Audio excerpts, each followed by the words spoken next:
جناب صدیق، آپ کی زندگی، آپ کا طرز حکومت ہمارے لیے نمونہ ہے۔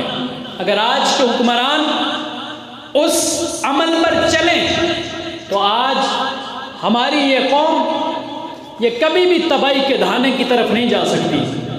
جناب صدیق، پہلا خطبہ جب آپ خلافت کی مسند پہ بیٹھے، آپ نے فرمایا مجھے اس مسند پہ بٹھا دیا گیا ہے، میں خود نہیں آیا ہوں اور میں تم سے بہتر نہیں ہوں، حالانکہ وہ افضل امت ہیں، امت میں سب سے افضل ہیں، لیکن اپنے آپ میں عاجزی دکھائی، کہا کہ میں کم تر ہوں، میں بہت بڑا نہیں ہوں، اور پھر فرمایا اگر میں کوئی اچھا کام کروں تو تم میرا ساتھ دینا، اگر میں بالفرض کسی برے راستے پر جاتا ہوں تم نے مجھے روکنا ہے، تم نے مجھے ٹوکنا ہے یہاں تک کہ میں سیدھے راستے پر آ جاؤں۔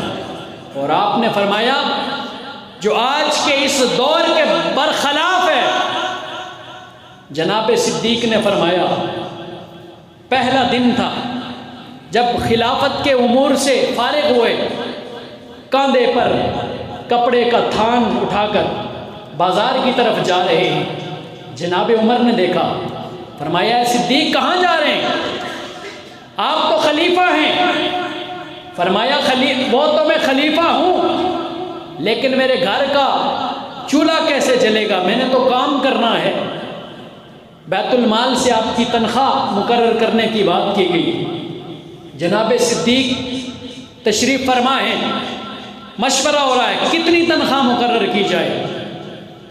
جناب صدیق مسند خلافت پہ ہیں، آپ نے فرمایا جتنی ایک مزدور کی تنخواہ ہے ابو بکر اتنی تنخواہ لے گا۔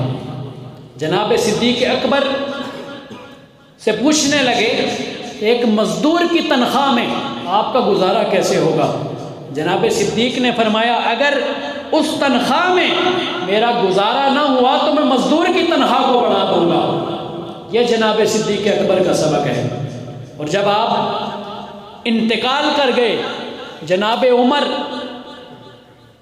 عرض کرنے لگے اے ابو بکر، تو نے وہ مثال قائم کی ہے کہ تیرے بعد قیامت تک کوئی ایسی مثال قائم نہیں کر سکے گا۔ ایک بات عرض کر کے اجازت چاہوں گا، ایک مرتبہ آپ کے گھر والوں نے کھانے میں کچھ میٹھا پکایا، سامنے جب لایا تو آپ نے پوچھا یہ میٹھا کہاں سے آیا ہے؟ بیت المال سے مجھے جتنی تنخواہ ملتی ہے اس سے تو یہ نہیں بن سکتا۔ تو گھر والوں نے بتایا کہ حضور ہم روزانہ تھوڑا تھوڑا بچت کر کے ہم رکھ دیتے تھے اور آج ہم نے میٹھا پکایا ہے۔ حضرت ابو بکر صدیق آپ فوراً خزانچی کے پاس گئے اور جا کر کہنے لگے کہ میرے تنخواہ میں سے اتنے پیسے کم کر دیں۔ وہ عرض کرنے لگا حضور پہلے ہی آپ کی تنخواہ اتنی کم ہے کہ بڑی مشکل سے 2 وقت کا آپ کے گھر میں کھانا پکتا ہے۔ حضرت ابو بکر صدیق نے وہ مثال قائم کی، صبح قیامت تک کوئی کام قائم نہیں کر سکتا۔ آپ نے فرمایا کہ میرے گھر والے اگر اپنی خوشنودی کے لیے، اپنے ذائقے کے لیے اگر وہ تھوڑا تھوڑا کر کے بچا سکتے ہیں تو وہ امت رسول کے لیے بھی بچا سکتے ہیں۔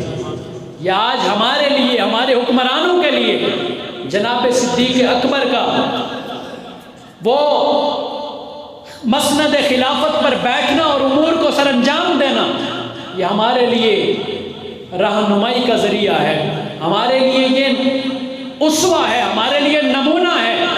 ہمیں اس پر عمل کر کے ہی